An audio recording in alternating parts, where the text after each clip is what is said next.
नमस्कार, मैं डॉक्टर दिनेश नागपाल।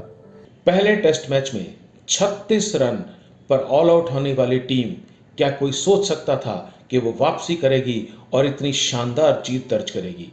मैं समझता हूँ सारी भारतीय टीम, खास तौर से अजिंक्य रहाणे, जिस तरह से उन्होंने कप्तानी की है वो बहुत बहुत बधाई के पात्र हैं और उन्होंने कमाल कर दिखाया। और जो उन्होंने अपने एक स्पीच में कहा था that this is new India, बिल्कुल, क्योंकि पहले क्या होता था, जब भारतीय टीम पहला टेस्ट मैच विदेश में हार जाती थी, किसी भी दौरे पे हार जाती थी, तो उसके बाद हार का सिलसिला शुरू हो जाता था। और माइकल वॉन ने भी, आपको याद हो तो, कहा था कि अगर भारत पहला टेस्ट हार गया तो 4-0 से भारत हारने वाला है। लेकिन मैं आपको आज दावे से कह सकता हूं कि न केवल भारत ने टेस्ट जीता है, और आपको हैरानी नहीं होगी कि भारत शायद ये सीरीज भी जीत जाए। लेकिन अभी बात करते हैं इस टेस्ट मैच की।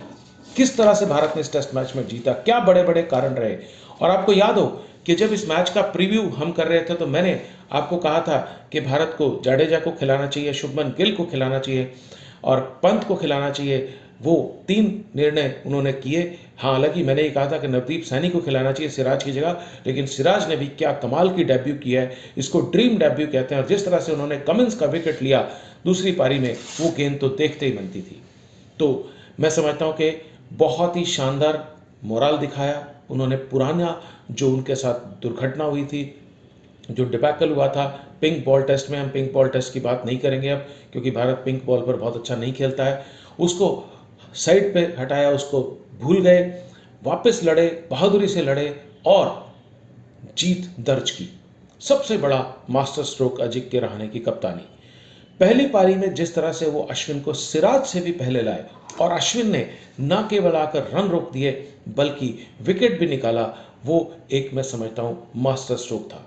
जाडेजा को लाना गेम चेंजर था, क्योंकि जाडेजा ने न केवल पहली पारी में 57 रन बनाए बल्कि दूसरी पारी में उमेश यादव के चोटिल हो जाने के बाद 2 विकेट भी लिए और 2 बहुत महत्वपूर्ण विकेट लिए।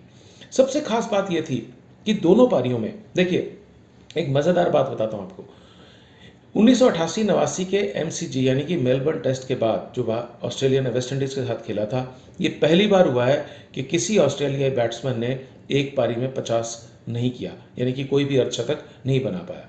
तो इससे आप भारतीय गेंदबाजी की कंसिस्टेंसी का अंदाजा लगा सकते हैं। विकेट कोई बहुत ऐसा खराब विकेट नहीं था, फ्लैट विकेट था, थोड़ा बाउंस हो रहा था उसमें, लेकिन बॉलिंग जो थी that was extremely consistent, methodical, सोच समझकर फील्डिंग के चेंजेस किए जा रहे थे। और बुमराह को यॉर्कर ना डालने की बजाय, जो बार बार उनको कहा जाता है यॉर्कर डालो पहले कहा जाता है, लेकिन इस बार उनको एक गेंदबाज की तरह गेंदबाजी करने दी गई। और आप देखिए क्या उन्होंने, जिस तरह से स्टीव स्मिथ को उन्होंने राउंड द लेग्स बोल्ड किया, that was an amazing thing.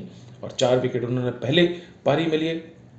दूसरी पारी में मैं पुनः दोहराता हूँ, उमेश यादव की चोटिल हो जाने के बाद भी बाकी चारों गेंदबाजों ने कमाल की बॉलिंग की। पहली पारी में रहाणे ने न केवल खुद बहुत बढ़िया बैटिंग की बल्कि गिल और जडेजा और साथ में जो उनके खेल रहे थे उन सबको गाइड किया। और इसी कारण से, हालांकि जडेजा और गिल तो बहुत अच्छा खेले, पर विहारी और पंत ने भी काफ़ी महत्वपूर्ण समय जो है वो विकेट पर बिताया, जिसके कारण भारत 326 के स्कोर पर पहुंचा। तो ये कई ऐसे कारण थे जिससे मैं समझता हूं कि भारतीय टीम ने ऑस्ट्रेलिया को बुरी तरह से पराजित किया 8 विकेट से, और पहली पारी की जो अपमान वाली हार था थी उसका बदला ले लिया। सिडनी टेस्ट के बारे में बस, जब भी सिडनी टेस्ट होने